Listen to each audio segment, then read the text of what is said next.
El nap gegant. Carles Cano. Dibuixos de César Barceló. Andana Editorial.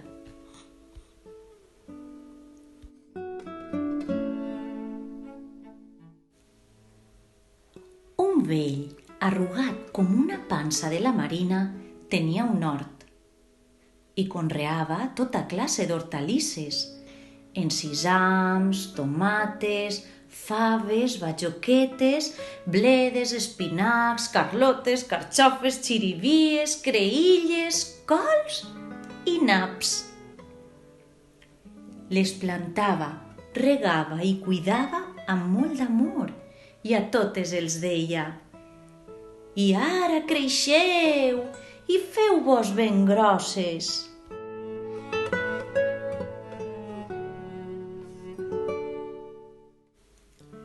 Les hortalisses anaven a la seva marxa i creixien el que tocava i quan els tocava.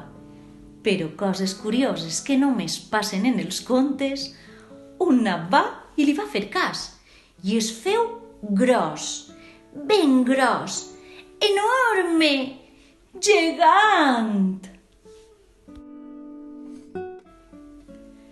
Va arribar un moment en què era tan gros que l'home pensà que era hora d'arrencar-lo. Així que el va agafar per les fulles i començà a estirar. I estirar i estirar, però res, el nap no es va moure.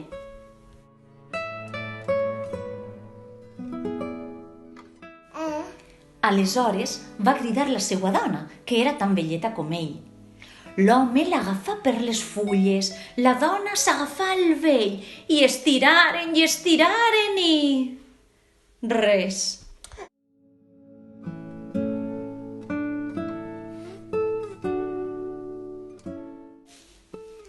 La vaca pastava a prop, despreocupada, i aleshores la dona la va cridar i la vaca s'hi acostà, movent la cua i espantant les mosques. S'agafà a la dona s'agafà a l'home i l'home agafà les fulles del nap i estiraren i... res. La vaca cridà el gos, que s'altironava a caçar papallones i també es va fer girar la fila. S'agafà a la vaca, que s'agafava a la dona, que s'agafava a l'home, que agafava el nap per les fulles i estiraren i... res.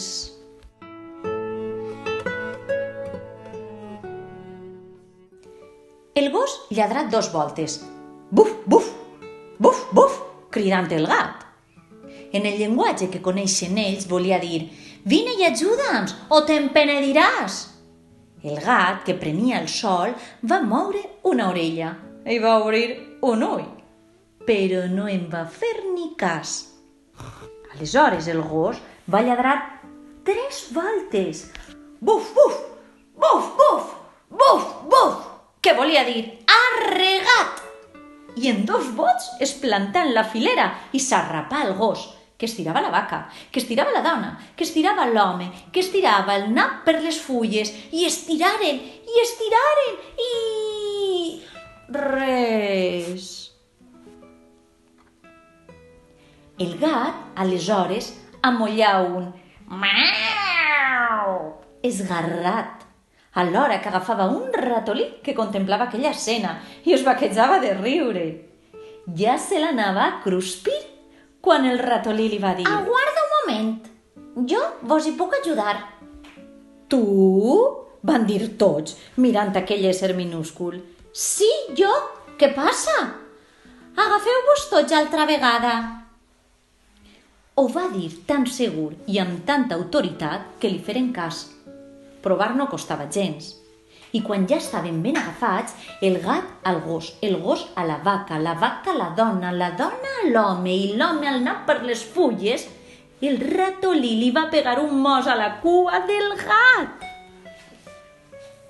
El gat es va rapar tan fort al gos que el gos mossegà el llom de la vaca posà les ungles amb tanta energia damunt la dona que un poc més i la fa caure. I la dona s'agafà amb tanta força a la faixa de l'home que el va fer caure de cul, però l'home tenia les fulles agafades tan fermament que Pom! Arrencar el nap! I l'home caigué damunt la dona, que va caure damunt la vaca, que va caure damunt del gos, que va caure damunt del gat, que va caure damunt del ratolí, i damunt de tots caigué aquell nap gros, enorme, gegant. Però coses que passen també en els contes, ningú no es va fer mal. I la dona, per a celebrar-ho, va fer un arròs amb fesols i nap tan bo que encara estan llepant-se els dits. I van menjar tots, i encara em va sobrar, i a mi em van convidar. I tu, com no hi eres, no el vas tastar.